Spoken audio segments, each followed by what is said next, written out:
Motorcycling is dying.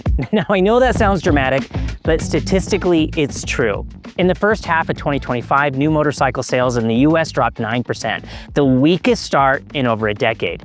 Used sales are falling too, which almost never happens. Meanwhile, India sold 20 million motorcycles last year and is still growing at more than 3% annually. Latin America, up over 20%. So in case you're wondering if motorcycling is shrinking in the US because whatever the is happening in American politics, nope.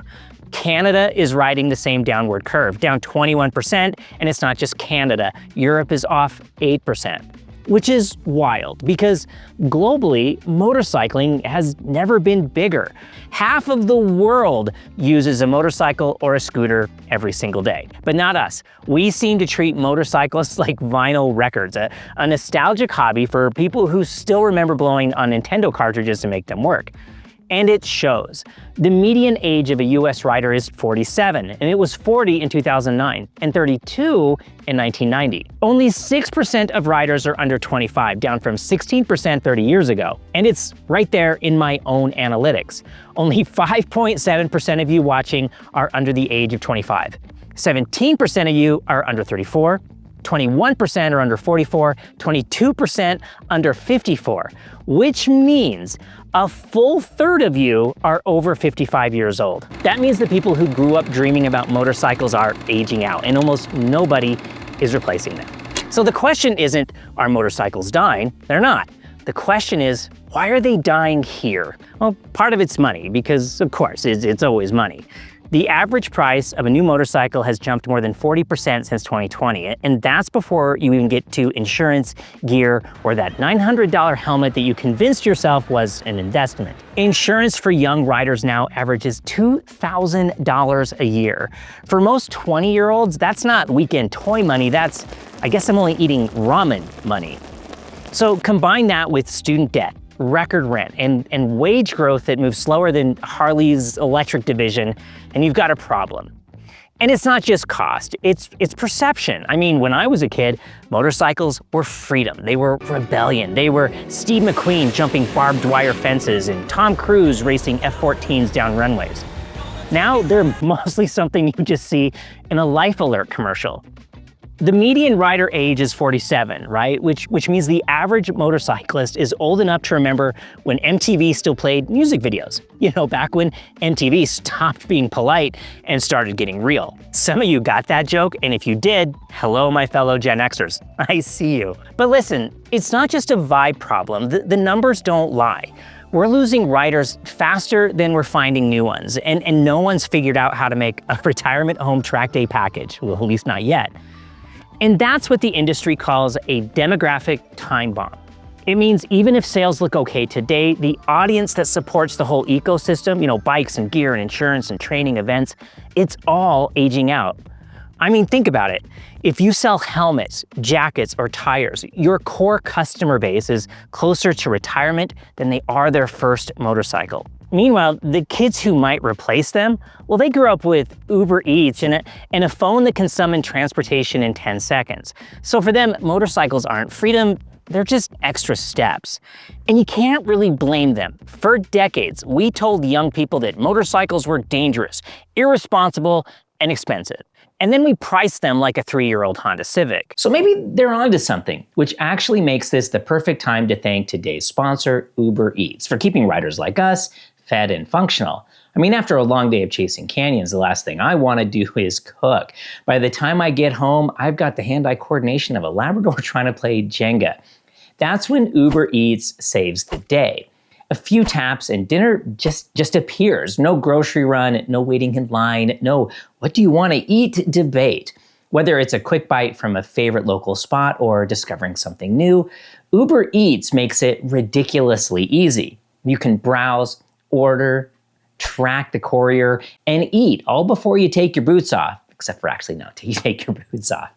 It's fast, reliable, and sometimes pickup just makes more sense when I'm already out and about, and it's great to have that option. So if you'd rather spend your energy chasing canyons instead of chasing recipes, Download Uber Eats and use promo code CANYON15 for $15 off your first order of $20 or more. $15 off your first order of $20 or more with code CANYON15. First-time customers only, terms and fees apply, and all that other stuff. Because cooking after riding, that's like doing a track day on touring tires. It's possible. Why would you want to? All right, so yeah, money, demographics, and culture all share the blame, but the fourth suspect, that one's gonna be a little bit more personal, because maybe the real reason motorcycling is dying is us. We've built a wall around the sport, and we're the ones guarding the gate. For every experienced rider who gives good advice, there's 2 or 3 or more who do just the opposite. We say we need new riders, and then the moment someone buys a 250, a guy named Bruiser pops up out of thin air to call them a coward. We tell them start small, but then the next guy mocks them for not buying something with at least 100 horsepower. We love to remind beginners that we learned the hard way, usually right before telling them that they're doing it wrong. We've turned entry level into you're not a real rider yet.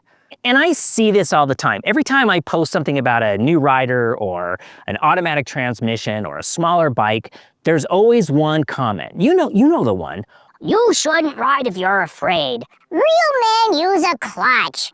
Only girls ride small bikes. So I do what any rational adult would do. I pin those comments because nothing highlights stupidity quite like giving it top billing. It's like putting the town drunk on stage and handing him a microphone. Within minutes, comment fell up with people going, "Who let this guy in?" And I love you for it. Because look, I get it. We've seen the crashes, we know the risks, we want people to be safe. But at what point does mentorship turn into hazing with extra steps? But that's the thing. These gatekeeping attitudes push people away before they ever get a chance to fall in love with riding. We say we miss the old days, but we forget that when we were the new kids, somebody handed us the keys. They let us stall and tip over and figure it out, usually in your buddy's driveway with a bike pointed straight at the neighbor's rose bush. You remember, this is the throttle, this is the clutch, now go. So yeah, maybe part of the reason motorcycling is shrinking is because somewhere along the way, we decided that the next generation hadn't earned what we were freely given. Now, when I was a kid, I dreamed about one thing, a mini bike, specifically the Honda Trail or the CT70. It wasn't fast, it wasn't powerful, it wasn't even all that cool, at least not compared to the posters of Ninjas, Hurricanes, and Interceptors that covered my bedroom wall. But the CT70 was possible. It looked like freedom I could actually afford, small enough for a kid to handle, light enough to pick up if I dropped it. And that little bike wasn't about performance, it was about permission. Permission to explore, permission to fail, and to try again. And when you're 10 years old and sitting on a motorcycle, even a tiny one, the world suddenly feels enormous. It's the first time you realize how big life might be. And that's the thing that hooked me. Not the speed, not the power, but that moment where you go, oh, I can go anywhere. That's what motorcycles were supposed to be. Not status symbols, not ego trophies, certainly not Instagram props, but freedom machines. And I think somewhere along the line, we lost a little bit of that. Okay, so what can we do? Well, apparently, we can do this.